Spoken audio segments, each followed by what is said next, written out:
Una sa ating mga balita, tiniyak ngayon ni Pangulo Aquino ang pagpapalakas at pagpapaganda ng serbisyo ng hukbong sandatahang lakas ng Pilipinas. Nagsalita ang Pangulo sa ginanap na change of command ng Philippine Air Force sa San Fernando Air Base sa Lipas City, Batangas kaninang umaga.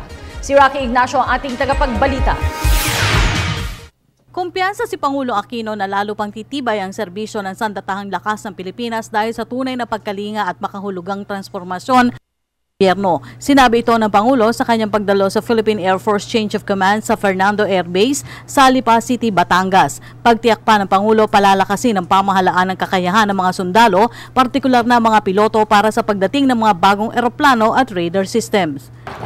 Kumpiyansa naman po tayong higit pang titibay at talakas ang hanay ng ating mga kawan, lalo pat may gobyerno na kayong tunay na kumakalinga sa inyo. Isipin ninyo, 2005 pa nang iretiro ang huli nating F-5 Freedom Fighter aircraft. Hangad po nating muling malinang ang kapasidad ng ating mga pilotong magpalipad ito para sa ating mga operasyong pang-militar. At ang good news nga po, sa pag-aarangkada ng ating modernisasyon, inaasahan nating mapapasa atin na simula sa susunod na taon ang mga bagong FA-50 mula sa Korea. Gayun din, target pa nating bumili ng 8 combat utility helicopters, 6 close air support aircraft, 2 long-range patrol aircraft at mga radar systems.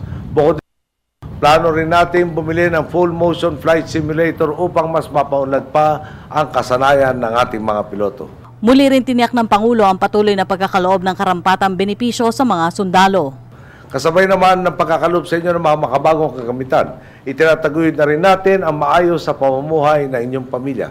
Tuloy-tuloy ang ating programang pabahay, mga proyektong pangkabuhayan at ang paglalatag ng mga estratehiya para matutukan ang kapakanang maging ng mga nagre-retirong sundalo. Si Major General Jeffrey Delgado ay tinalaga ng Pangulo bilang ika-33 Commanding General ng Air Force, kapalitan nagretirong si Lieutenant General Lauro Catalino de la Cruz. Nagtapos sa Philippine Military Academy Class of 1982, si Delgado ay dating Senior Military Aide ni Pangulo Aquino at nagsilbi rin bilang Deputy Chief of Staff for Plans and Programs o J5 sa Camp Aguinaldo.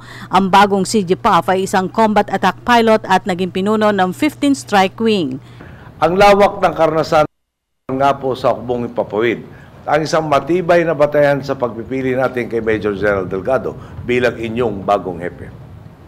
Batid niya ang makakulungan sa inyong hanay na dapat nating tugunan at magsisilbi siyang punong tagapayo sa direksyon ng modernisasyon ng Air Force para sa lalong pagpapabuti ng inyong serbisyo. Alam naman po nating katambal ng pagiging piloto ang mga peligro. Ang balita nga po sa akin, 2 beses na raw pong nag-crash ang eroplanong pinalipad noon ni Major General Delgado dahil sa engine failure. At ang isa nga po sa mga ito ay muntik na talagang kanyang ikinamatay. Buti nga lang po nang bumulusok sa tubig ang kanyang sinasakyan, nakaalpas at nakalangay siya hanggang sa makakita na mga isda para matulungan siya. Bili po talaga tayo sa kanya. Sa kabila ng mga peligrong hinaharap niya bilang piloto at bilang kasapi ng hukbong Himpapawid, hindi siya bumitiw sa paglilingkod bayan. Ito ang unang pagkakataon na ginanap ang turn ng Commanding General sa Fernando Air Base, batay na rin anya sa kahilingan na nagretirong si De La Cruz. Samantala, tiniyak naman ni Delgado ang operational readiness ng Air Force 24/7. Mula sa pinatatag na internal security, sinabi nito na paiigtingin pa ang misyon ng Air Force sa territorial defense. Binigyan din pa rin ito ang patuloy na paglilingkod ng Air Force sa batayang umiiral na daang matuwid.